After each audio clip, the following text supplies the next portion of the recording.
The dust swirled mercilessly as the stagecoach rattled to a stop, its wooden wheels grinding against the parched earth of Utica, Montana territory.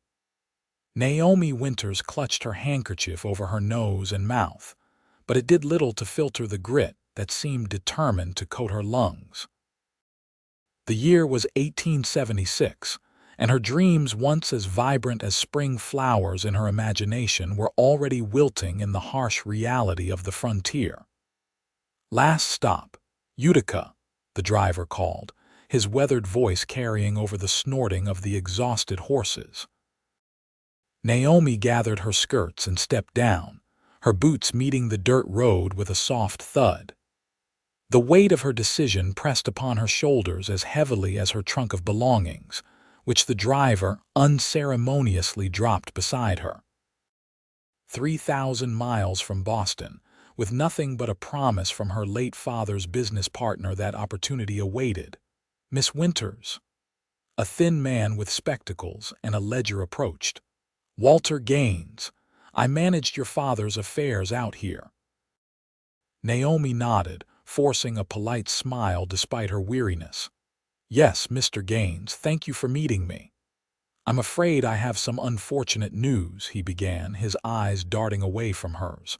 "The silver claim your father invested in, well, it's dried up, completely worthless now." The world seemed to tilt beneath Naomi's feet. "But the letters.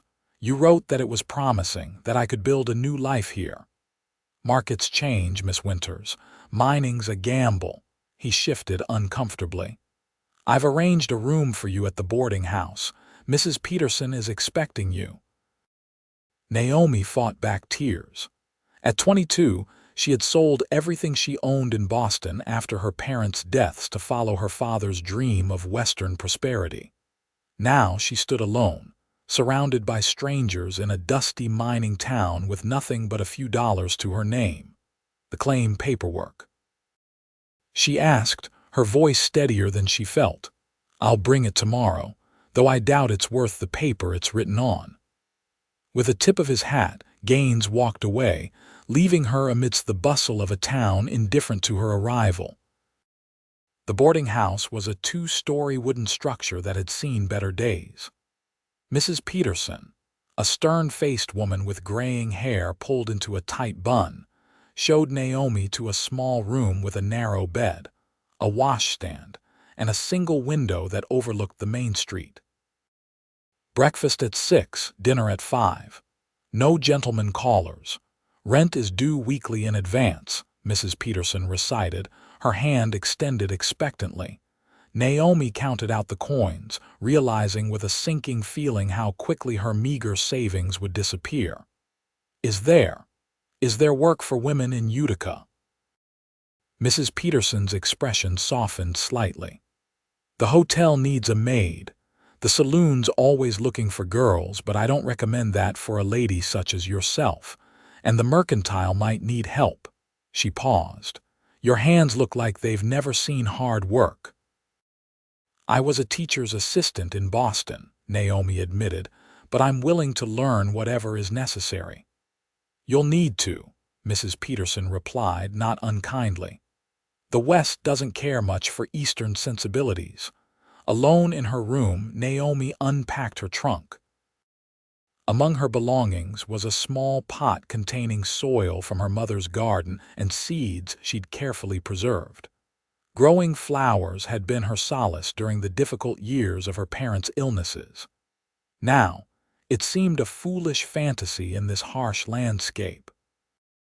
She placed the pot on her windowsill anyway, a small act of defiance against the circumstances that threatened to crush her spirit. She would water it daily, even if nothing ever grew. The next morning, Naomi rose before dawn, dressed in her plainest dress, and set out to find employment. The hotel manager looked at her soft hands and Eastern accent and shook his head. The mercantile owner already had family working for him. By midday, desperation began to set in. She sat on a bench outside the general store, studying the town that was supposed to be her new beginning. Men in dusty clothes moved between the saloon, the assay office, and the livery stable. Women were scarce, and those she did see moved purposefully, their faces hardened by frontier life. "Excuse me, miss," a deep voice interrupted her thoughts. "You're blocking the water trough." Naomi looked up into the bluest eyes she'd ever seen, set in a sun-bronzed face partially shadowed by a worn cowboy hat.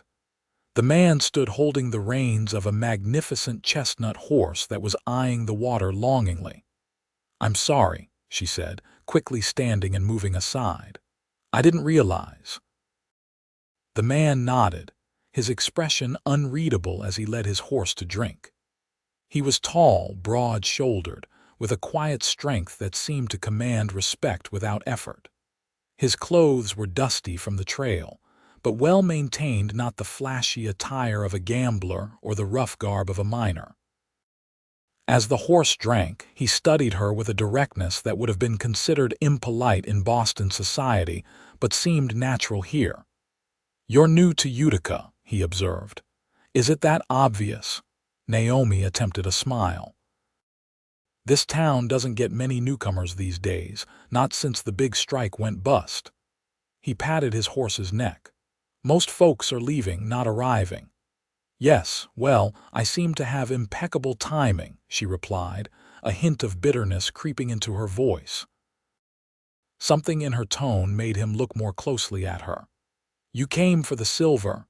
"My father did, in a manner of speaking. He invested everything we had in a claim here." She straightened her shoulders. "Unfortunately, I've discovered it's worthless." The man was quiet for a moment. "Sorry to hear that. The name's Daniel Irwin. Most folks call me Dan. I ranch about 10 miles outside town." "Naomi Winters," she replied, offering her hand as she would in Boston, then realizing her mistake as he looked at it with mild surprise before taking it briefly. His palm was calloused, warm against her skin. "Miss Winters," he acknowledged. "What are your plans now?" The question caught her off guard. What were her plans? The little money she had would last perhaps a month. The journey back east would cost more than she could afford, and she had nothing to return to anyway. "I'm looking for work," she admitted, "though it seems my skills aren't in high demand here." Daniel nodded thoughtfully. "My sister runs the ranch with me. She's been saying we need help with the books and correspondence. You look like you can read and write better than most around these parts." Hope flickered within her. "I can. I was educated at the Boston Ladies' Seminary." A hint of amusement crossed his face. "That's considerably more schooling than anyone in Utica has had. Can you ride?" "I." Naomi hesitated. "Not Western style, but I'm willing to learn." Daniel seemed to consider this. "It's not an easy life, Miss Winters. The work is hard, the days are long, and the comforts are few.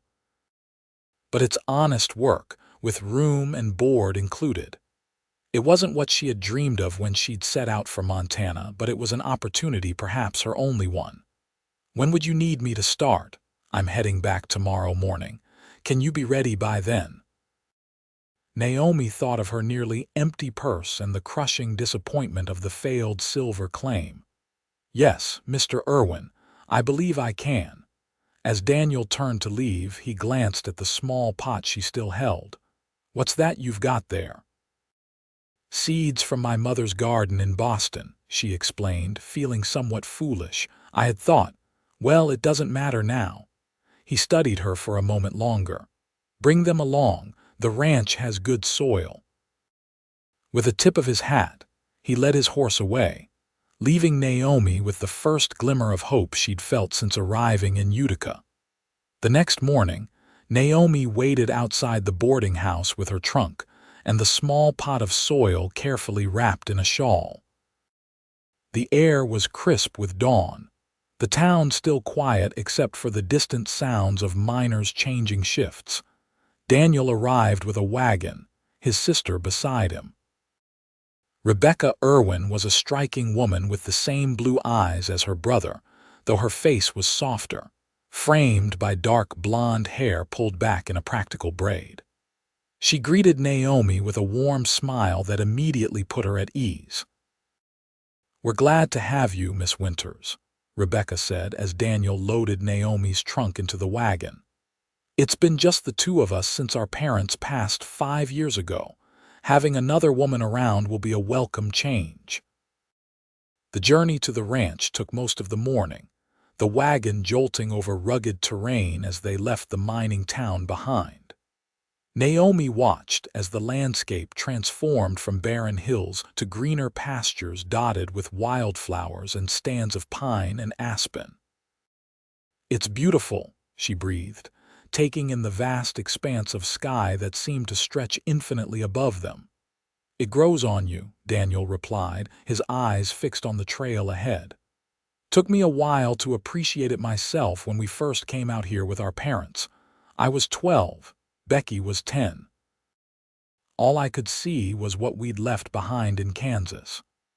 "Our father was a dreamer," Rebecca explained, her voice tinged with affection. "Always chasing the next opportunity, but this place he knew it was special, said the land had a spirit to it." Naomi thought of her own father, his eyes bright with excitement as he described the fortune waiting in the Montana silver mines. "My father was a dreamer too," she said softly. The Irwin ranch came into view as they crested a hill, a sturdy log house with a wide porch, several outbuildings, and corrals where horses grazed peacefully. Beyond, cattle dotted the green pastures that rolled toward distant mountains. "Welcome to the Double I," Daniel said, a note of pride in his voice.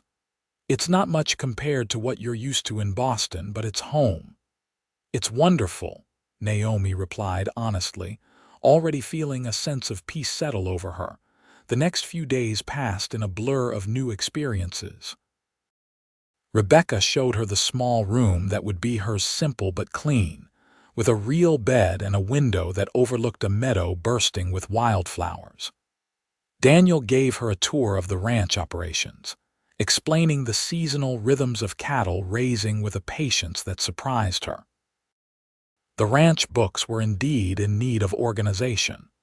Naomi spent mornings at a desk in the small study, sorting through receipts, invoices, and correspondence that had accumulated over the past year. Afternoons, she helped Rebecca with household tasks, cooking, preserving, mending, skills her mother had insisted she learn despite their comfortable Boston life. "Never know when you might need to make do," her mother had said. Now, Naomi silently thanked her for that foresight. A week into her stay, Daniel found Naomi on the porch, staring at her pot of soil where no green shoots had yet appeared. "Those seeds might need more than just water and hoping," he said, startling her. Naomi sighed. "They were my mother's favorites, lilies and daisies. I thought." "I don't know what I thought." Daniel leaned against the porch railing. "Come with me. I want to show you something." Curious, Naomi followed him to a small plot behind the house, sheltered from the wind by a stand of pine trees. To her surprise, a garden flourished there, vegetables mainly, but also bright marigolds, sunflowers, and herbs. "Rebecca's work," Daniel explained. "Our mother started it, said every home needs growing things to remind us that life goes on." He knelt and ran his fingers through the rich, dark soil. "Your eastern seeds might do better here. The soil's good and it gets morning sun but afternoon shade." Naomi stared at him, this quiet man who had noticed her small pot of hopes and understood what it meant to her. "Thank you," she managed, emotion tightening her throat.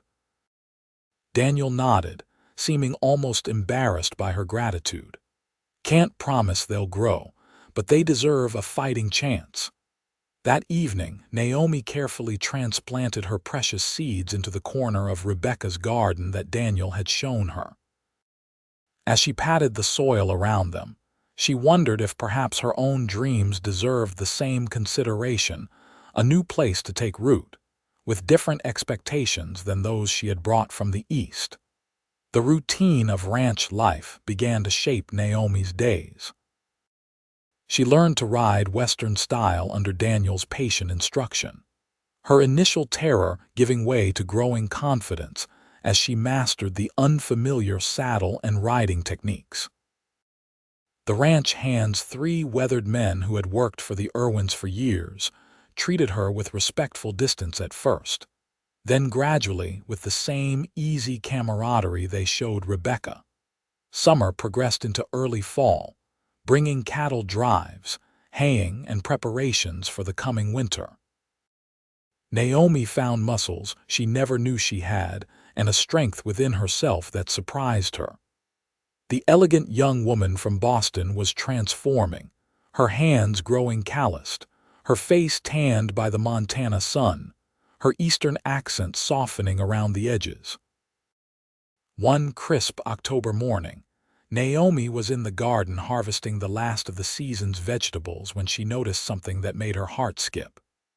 In the corner where she had planted her mother's seeds, green shoots had pushed through the soil, tiny, vulnerable, but undeniably alive. "You're smiling," Daniel's voice came from behind her. He had returned early from checking fence lines, his hat pushed back on his head, revealing a streak of dirt across his forehead. "They're growing," Naomi said, gesturing to the small sprouts.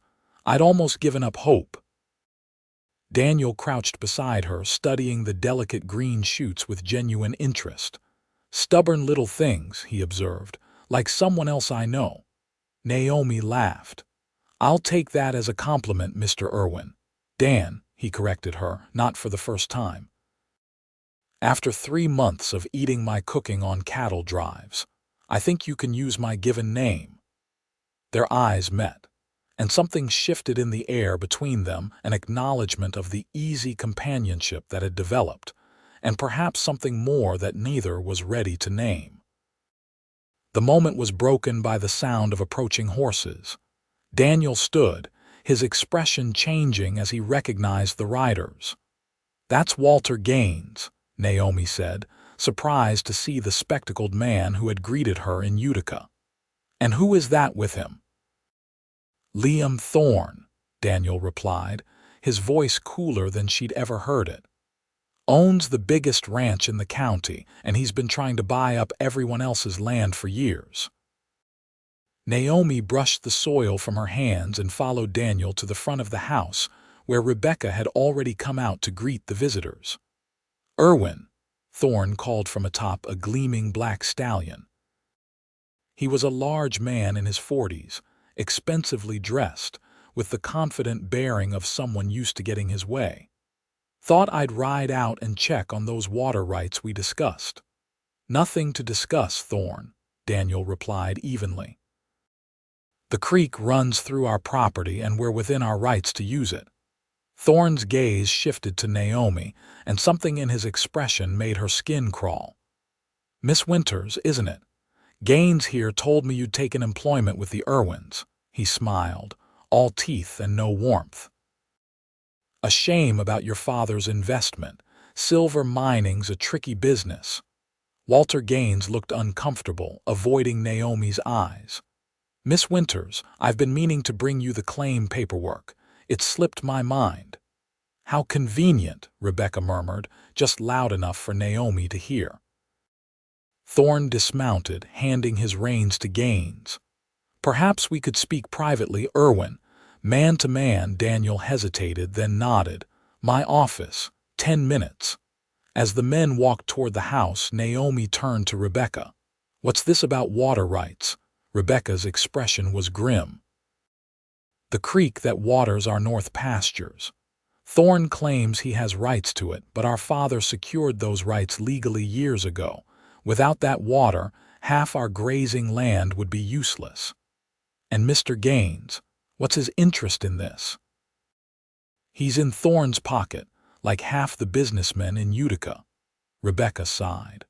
"Thorne wants our land because it connects his property to the railroad spur they're building. He's been trying to pressure us to sell ever since our parents died." Naomi frowned, remembering Gaines's dismissive attitude about her father's claim. I'd like to see those papers he promised me. Inside, the men's voices carried from Daniel's small office. Be reasonable, Irwin, Thorne was saying. You can't fight progress. The railroad's coming and this valley will change. Better to take a good offer now than hold out and lose everything. This ranch isn't for sale, Daniel replied firmly. Not now, not ever. Every man has his price. Thorne's voice hardened. Even your father did in the end. There was a sudden scraping of chairs, and Naomi and Rebecca exchanged alarmed glances. Get out, Daniel said, his voice dangerously quiet. And don't come back to my property. Thorne emerged from the office, his face flushed with anger. He nodded curtly to the women before stalking out, Gaines scurrying after him. What did he mean about your father? Naomi asked when Daniel appeared, his jaw tight with suppressed fury. Daniel ran a hand through his hair. Nothing. Just Thorne trying to get under my skin. But Rebecca shook her head. We should tell her, Dan. She deserves to know what kind of men she's dealing with. Daniel sighed, gesturing for them to sit at the kitchen table. Our father refused to sell to Thorne for years. Then suddenly, he changed his mind. Signed papers agreeing to sell for less than half what the ranch was worth. He died in a riding accident the next day. The agreement was never finalized, Rebecca continued, and with no witnesses to the signing except Thorne and Gaines, we contested it. The judge ruled in our favor, but Thorne's been trying to force us out ever since. Naomi felt a chill run through her. And my father's claim, do you think? I don't know, Daniel admitted, but Thorne has investments in several mining operations. And Gaines handles the paperwork for most of them. The implications hung heavy in the air. Had her father's investment been manipulated? Was his faith in Western opportunity exploited by men like Thorne and Gaines? I want to see those papers, Naomi said again, more determined than ever. The next day, Daniel rode into town with Naomi. The journey was quieter than usual, both lost in their own thoughts. Utica looked different to Naomi now, not just a disappointment, but a place of potential deception. At Gaines's office, they found the man sorting through documents with nervous energy. Miss Winters, he said, adjusting his spectacles. And Mr. Irwin, what can I do for you? The paperwork for my father's claim, Naomi said firmly. I'd like it today, please. Gaines shuffled through a drawer. Of course, I have it right here somewhere. He produced a folder, handing it to her with reluctance. Though, as I mentioned, it's worthless now. Naomi took the folder but didn't open it. Thank you, we'll be going now. Outside, Daniel looked at her with a raised eyebrow. You're not going to check it? Not here, she replied. I want to show it to someone else first. They rode to the other side of town to a small law office with a freshly painted sign. James Foster, attorney at law. Inside, they found a young man with spectacles and an earnest face. Mr. Foster, Naomi greeted him. I was told you're new to Utica. 6 months now, Miss Winters, and this is Daniel Irwin. I understand you're not affiliated with any of the mining operations. Foster smiled wryly. No, which explains why business has been slow. Most legal work in town goes through the companies or the bank. That's exactly why we're here, Naomi said, placing the folder on his desk. I'd like you to look at these papers and tell me if everything appears legitimate. Foster examined the documents carefully, his frown deepening as he read. This is unusual. The claim description is vague, the boundaries imprecise, and this signature from the territorial office. He held the paper to the light. I'd want to verify this. Can you do that? Daniel asked. Foster nodded. I have contacts in Helena. It might take a week or two. And your fee? Naomi asked, mentally calculating her savings. Foster closed the folder. Let's wait until I have answers for you. If there's wrongdoing here, I'd consider it a professional obligation to help expose it. As they rode back to the ranch, Naomi felt a mixture of vindication and uncertainty. What if there was fraud? What good would it do now? The claim is still worthless, isn't it? Daniel was quiet for a moment. Maybe, maybe not. But if Thorne and Gaines are manipulating claims and investments, exposing them could stop them from doing it to others. He glanced at her. And it might give you some peace about your father's decision. Naomi hadn't thought of it that way, that understanding the truth might heal something within her. Her father had been a careful businessman, not a reckless dreamer as she had come to believe, if his investment was based on false information. "Thank you for coming with me today," she said softly. Daniel's eyes met hers, warm with something that made her heart beat faster. "You're part of our ranch now, Naomi. We stand together." The words stayed with her as they returned to the Double I, where Rebecca waited with news of her own. "While you were gone, I checked the deed to our water rights," she told them excitedly. "Father recorded it with the territorial office in Helena, not just locally. If Thorne tries to challenge it legally, we have proof." Daniel clasped his sister's shoulder. "Good thinking, Becky." That night, Naomi lay awake, thinking about the Irwin siblings and their determination to protect what was theirs. Their fight was becoming her fight, their home increasingly feeling like hers as well. And Daniel. The way he looked at her sometimes made her wonder if he felt the same pull she did, the same sense that something important was growing between them. Like the tiny green shoots in the garden, hope was taking root in soil she had once thought barren. October gave way to November, bringing the first dusting of snow to the mountains surrounding the ranch. The cattle were moved to the lower pastures, hay was stored in the barns, and the pace of work shifted from the urgency of summer to the steady preparation for winter. Naomi found herself enjoying the rhythm of these seasonal changes, the satisfaction of seeing the ranch secure for the coming cold months. Her body had grown stronger, more capable, and her mind clearer than it had been in years, unburdened by the social expectations of Boston society and the grief that had clouded her final years there. One morning, she went to check on her garden plot and found Daniel already there, carefully constructing a small wooden frame over the area where her mother's flowers were growing. "What's this?" she asked, surprised. He looked up, a faint color in his cheeks that had nothing to do with the cold. "A cold frame, glass top." He gestured to the panes leaning against the garden fence. "Thought it might help your flowers make it through the winter. First frost could come any day now." The thoughtfulness of the gesture touched her deeply. "You didn't have to do that." "Wanted to," he said simply, returning to his work. Naomi knelt beside him, holding the wood steady as he hammered. They worked together in comfortable silence, and when the frame was completed, Daniel carefully positioned the glass top over the delicate shoots. "There," he said, sitting back on his heels. "Should keep them protected until spring." "Like you've protected me," Naomi said softly, the words escaping before she could consider them. Daniel's eyes met hers, startlingly blue against the bronze of his skin. "Is that how you see it?" "At first, perhaps. But now—" She hesitated, unsure how to express the transformation she had undergone since coming to the ranch. "Now I think we protect each other." Something shifted in his expression, a vulnerability she hadn't seen before. He reached out, his calloused fingers gently brushing a strand of hair from her face. "Naomi!"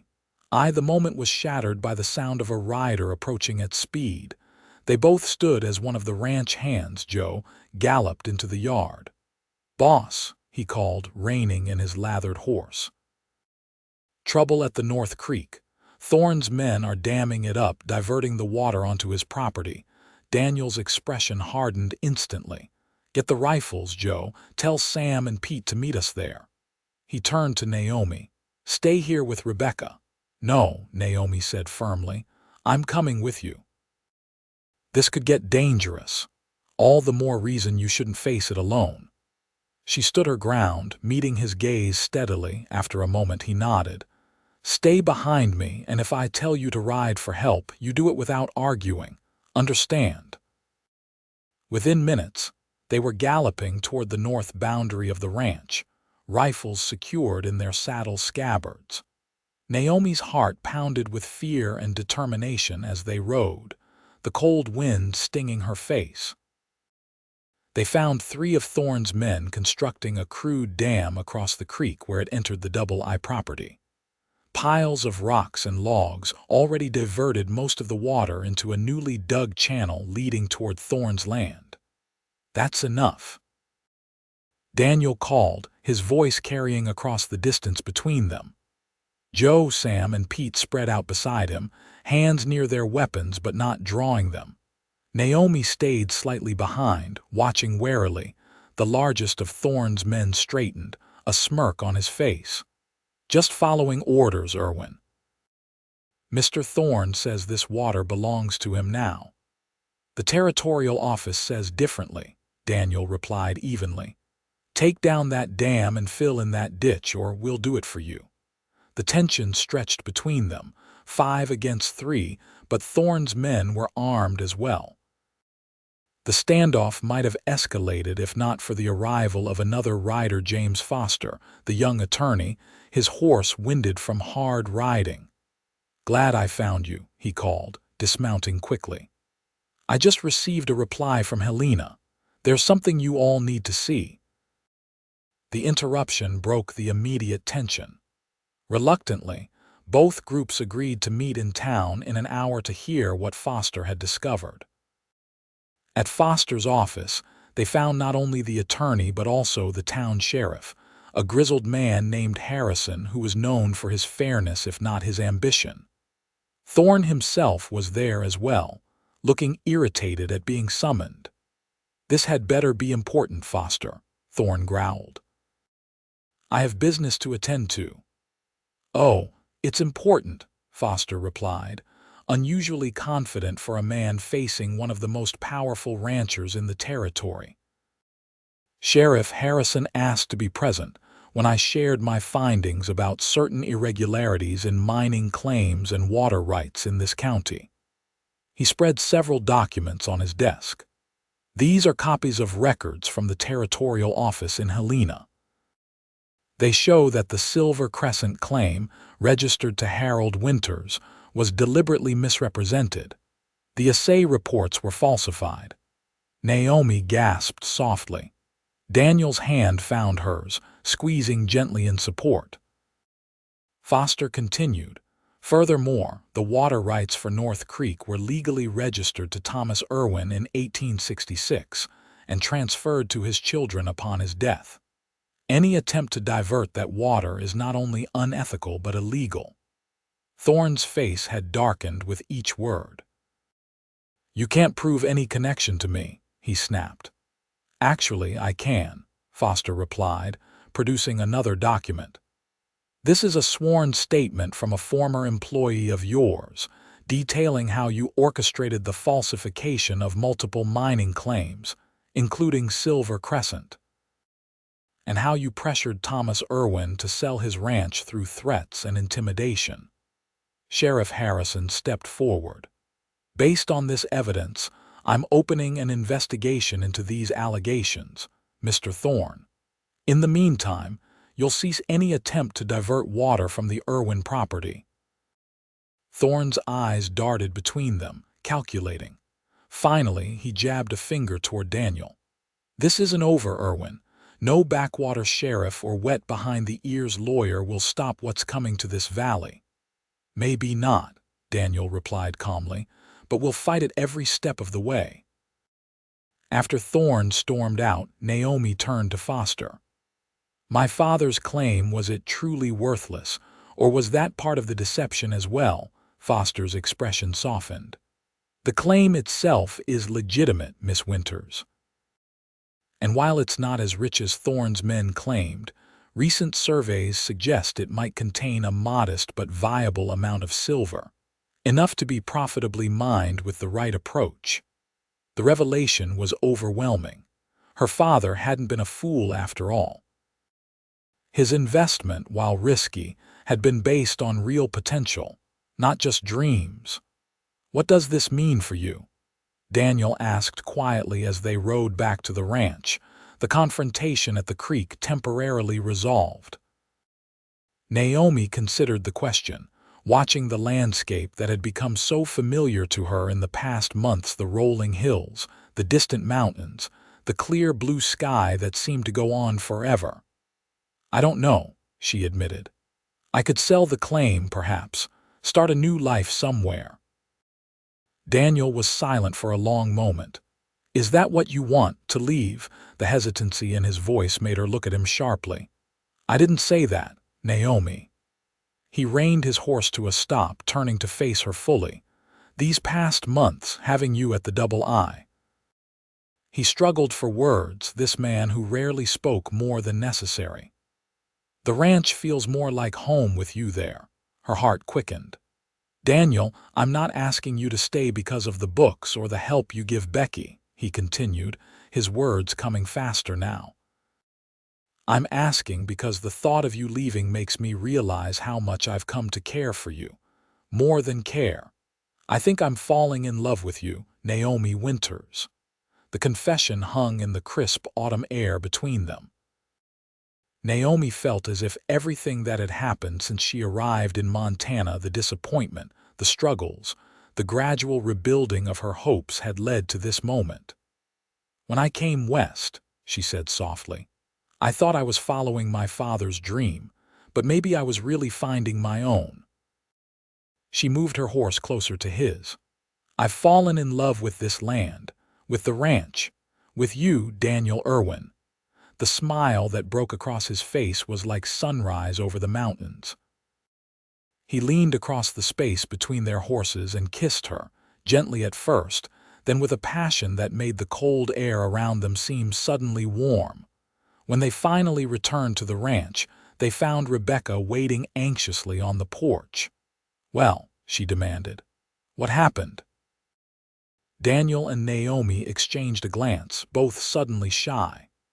"We stopped Thorne's men from damming the creek," Daniel began, "and Foster had evidence of fraud involving Naomi's father's claim." "And?" Rebecca prompted, looking between them with growing suspicion. "And I asked Naomi to stay," Daniel said simply. "Permanently." Rebecca's eyes widened, then crinkled with delight. "Thank goodness.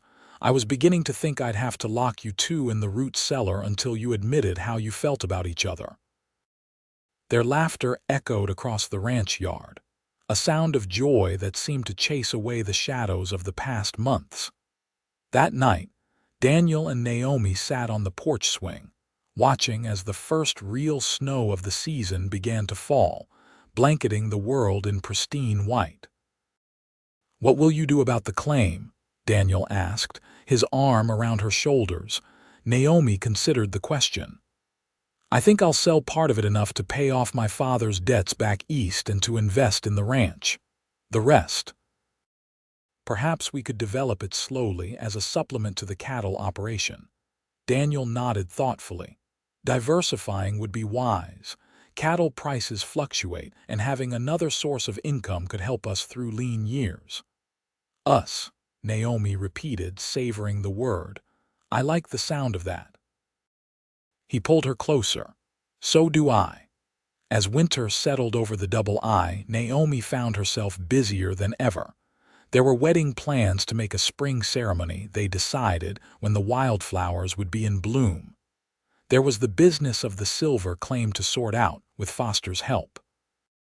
And there was the daily work of the ranch, which continued regardless of personal happiness or outside threats. Thorne made no further attempts to dam the creek that winter, but his influence in the territory remained strong. The railroad was indeed coming, bringing changes that would transform the valley in ways both good and bad. But the Double I stood firm, its boundaries protected, its future secure in the hands of those who loved it. In February, A letter arrived from Boston, a former colleague of Naomi's father who had heard rumors of fraud in the Montana mines. He was relieved to learn that Naomi had not only survived but thrived, and that justice was being pursued against those responsible. The letter concluded with news that several of Naomi's former acquaintances had asked after her, wondering if she regretted her wild adventure in the West. Naomi wrote back that evening, sitting at the desk in the study that was now truly hers. Outside, snow fell softly in the gathering darkness. From the main room came the sound of Daniel's low voice as he read aloud to Rebecca a nightly ritual she had come to cherish. "Regrets," she wrote. "None. The dreams I brought west may have died in the dust of Utica, but new ones have taken root here, stronger, more resilient, and infinitely more precious." When spring finally arrived, melting the snow and turning the pastures emerald green, Naomi's flowers bloomed in their protected corner of the garden, lilies and daisies from her mother's Boston garden, now at home in Montana soil. On her wedding day, she carried a bouquet of these treasured blossoms mixed with wildflowers Daniel had gathered at dawn. The ceremony was simple, held on the porch of the ranch house with the mountains as witness. Rebecca stood beside her, and the ranch hands cleaned up and dressed in their Sunday best to celebrate with them. Even Mrs. Peterson came from the boarding house in Utica, declaring with unexpected sentimentality that she'd known from the first day that Naomi Winters was too stubborn to let the West beat her. As Daniel slipped a simple gold band onto her finger, Naomi thought of how far she had come from that dusty day when she'd first stepped off the stagecoach. The journey had been harder than she'd imagined, but the destination more rewarding than she could have dreamed. "I promise to stand beside you," Daniel vowed, his voice steady and true, "through all seasons, through all challenges, to build our dreams together on this land we both love. And I promise to face whatever comes with the same courage and faith that brought me west," Naomi replied, her heart full. "To make our home a place where hope always finds soil to grow." That night, they stood together on the porch of what was now truly their home. The stars above Montana seemed close enough to touch, the air sweet with the scent of spring growth and possibility. "Happy?" Daniel asked, his arms around her waist, his chin resting on her head. Naomi leaned back against his solid strength. "More than I ever thought possible." "Your father would be proud," he said softly, "to see what you've built here." "What we've built," she corrected, turning in his arms to face him, "and what we'll continue to build together."